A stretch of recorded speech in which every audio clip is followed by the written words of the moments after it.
This is a CBS News special report. I'm Jeff Glor reporting from CBS News headquarters in New York. Good day. President Trump is about to announce his decision on the future of the nuclear deal with Iran. And CBS News has learned he will withdraw. The details of exactly how that happens are not clear at this point. Under the 2015 agreement worked out during the Obama administration, Iran agreed to limit its nuclear program in exchange for the lifting of economic sanctions. But Mr. Trump has been very critical of that deal as a candidate and now as president. European allies, Britain, France, and Germany, all parties to the deal, had been lobbying the president to keep the U.S. in that deal. It looks like at this point it is not going to happen. But as we said, we don't know the exact details. We're joined now by Ian Bremmer, our senior global affairs contributor. Ian, what are you watching out for? There are some keys here to look at. Yes, I think the most important thing is, do we see a reimposition of the sanctions that are coming up today, which are about oil production, being able to get them on the market? But there's also sanctions that are very big that are coming up in July 11th and 12th. They involve the shipping sector, banking sector, energy sector, insurance sector, and others. Is Trump going to say that those can still be kept in place if, for example, the Europeans and others are able to get the Iranians to a better place in the next 60 days? In that case, he's keeping the window open? Or is he saying all the sanctions are back on now, we are done with this deal, we're throwing it away? The real question is, how much does he want to hit the American allies in the region? Either way, this is a big blow to a big accomplishment. We are about to find out as we also watch for North Korea and any potential news on that this afternoon. The president is about to speak and make his decision on the Iranian nuclear deal as we wait for him to step up to the podium in the diplomatic room right now. The other part of this, Ian, is you do have the North Korean potential, the summit coming up here, and negotiations with North Korea. How does that all factor into what President Trump is doing, what Mike Pompeo is doing as all this happens? If the Americans are to pull out of the Iran deal, that would certainly change North Korea's view of denuclearization if you thought that was likely. I never thought it was. And so as a consequence, I really don't think that Iran and North Korea are all that linked, even though people make political hay out of it. A bigger issue are these 3 political prisoners. The White House has been signaling over the past several days. They have indications from the North Koreans that they are going to be released. Absolutely, Trump, with a flair for the theatric, if he's going to pull out of the Iran deal, he would love to make an announcement that say, I've secured the release of these 3 prisoners. No one else has been able to do that. Allies are going to blame the Americans for everything that goes wrong with Iran, but Trump does deserve credit for pushing the Chinese to get the sanctions squeezing against North Korea. That's why we actually have movement diplomatically. That's still the case, irrespective of what he says about Iran. All right. Here's the president. My fellow Americans, today I want to update the world on our efforts to prevent Iran from acquiring a nuclear weapon. The Iranian regime is the leading state sponsor of terror. It exports dangerous missiles, fuels conflicts across the Middle East, and supports terrorist proxies and militias such as Hezbollah, Hamas, the Taliban, and Al-Qaeda. Over the years, Iran and its proxies have bombed American embassies and military installations, murdered hundreds of American service members, and kidnapped, imprisoned, and tortured American citizens. The Iranian regime has funded its long reign of chaos and terror by plundering the wealth of its own people. No action taken by the regime has been more dangerous than its pursuit of nuclear weapons and the means of delivering them. In 2015, the previous administration joined with other nations in a deal regarding Iran's nuclear program. This agreement was known as the Joint Comprehensive Plan of Action, or JCPOA. In theory, the so-called Iran deal was supposed to protect the United States and our allies from the lunacy of an Iranian nuclear bomb, a weapon that will only endanger the survival of the Iranian regime. In fact, the deal allowed Iran to continue enriching uranium and, over time, reach the brink of a nuclear breakout. The deal lifted crippling economic sanctions on Iran in exchange for very weak limits on the regime's nuclear activity and no limits at all on its other malign behavior, including its sinister activities in Syria, Yemen, and other places all around the world. In other words, at the point when the United States had maximum leverage, this disastrous deal gave this regime, and it's a regime of great terror, many billions of dollars, some of it in actual cash. A great embarrassment to me as a citizen and to all citizens of the United States. A constructive deal could easily have been struck at the time, but it wasn't.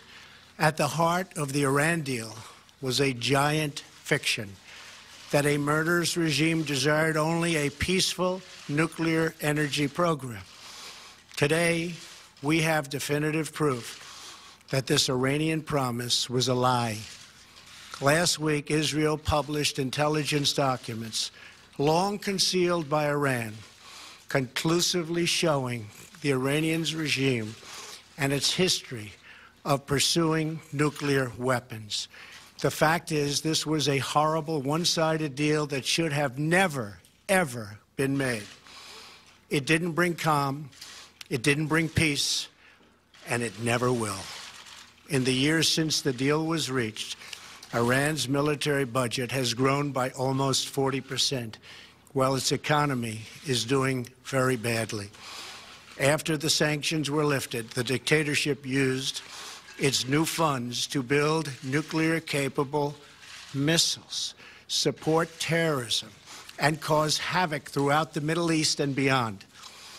The agreement was so poorly negotiated that even if Iran fully complies, the regime can still be on the verge of a nuclear breakout in just a short period of time. The deal's sunset provisions are totally unacceptable. If I allowed this deal to stand, there would soon be a nuclear arms race in the Middle East. Everyone would want their weapons ready by the time Iran had theirs. Making matters worse, the deal's inspection provisions lack adequate mechanisms to prevent, detect, and punish cheating, and don't even have the unqualified right to inspect many important locations, including military facilities. Not only does the deal fail to halt Iran's nuclear ambitions, but it also fails to address the regime's development of ballistic missiles that could deliver nuclear warheads. Finally, the deal does nothing to constrain Iran's destabilizing activities, including its support for terrorism. Since the agreement, Iran's bloody ambitions have grown only more brazen.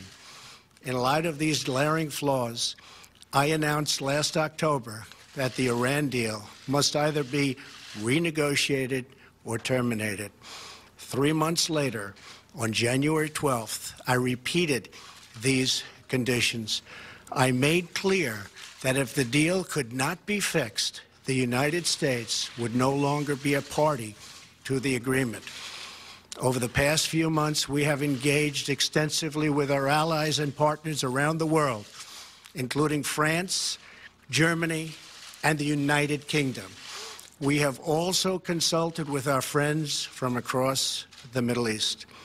We are unified in our understanding of the threat and in our conviction that Iran must never acquire a nuclear weapon. After these consultations, it is clear to me that we cannot prevent an Iranian nuclear bomb under the decaying and rotten structure of the current agreement. The Iran deal is defective at its core. If we do nothing, we know exactly what will happen.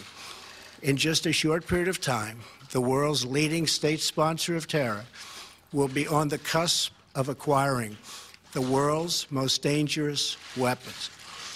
Therefore, I am announcing today that the United States will withdraw from the Iran nuclear deal. In a few moments, I will sign a presidential memorandum to begin reinstating U.S. nuclear sanctions on the Iranian regime. We will be instituting the highest level of economic sanction. Any nation that helps Iran in its quest for nuclear weapons could also be strongly sanctioned by the United States. America will not be held hostage to nuclear blackmail. We will not allow American cities to be threatened with destruction, and we will not allow a regime that chants death to America to gain access to the most deadly weapons on earth. Today's action sends a critical message. The United States no longer makes empty threats. When I make promises, I keep them. In fact, at this very moment, Secretary Pompeo is on his way to North Korea in preparation for my upcoming meeting with Kim Jong-un. Plans are being made, relationships are building. Hopefully a deal will happen, and with the help of China, South Korea, and Japan, a future of great prosperity and security can be achieved for everyone. As we exit the Iran deal, we will be working with our allies to find a real, comprehensive, and lasting solution to the Iranian nuclear threat. This will include efforts to eliminate the threat of Iran's ballistic missile program, to stop its terrorist activities worldwide, and to block its menacing activity across the Middle East. In the meantime, powerful sanctions will go into full effect. If the regime continues its nuclear aspirations, it will have bigger problems than it has ever had before. Finally, I want to deliver a message to the long-suffering people of Iran. The people of America stand with you. It has now been almost 40 years since this dictatorship seized power and took a proud nation hostage. Most of Iran's 80 million citizens have sadly never known an Iran that prospered in peace with its neighbors and commanded the admiration of the world. But the future of Iran belongs to its people. They are the rightful heirs to a rich culture and an ancient land, and they deserve a nation that does justice to their dreams, honor to their history, and glory to God. Iran's leaders will naturally say that they refuse to negotiate a new deal. They refuse, and that's fine. I'd probably say the same thing if I was in their position. But the fact is, they are going to want to make a new and lasting deal, one that benefits all of Iran and the Iranian people. When they do, I am ready, willing, and able. Great things can happen for Iran, and great things can happen for the peace and stability that we all want in the Middle East. There has been enough suffering, death, and destruction. Let it end now. Thank you. God bless you. Thank you.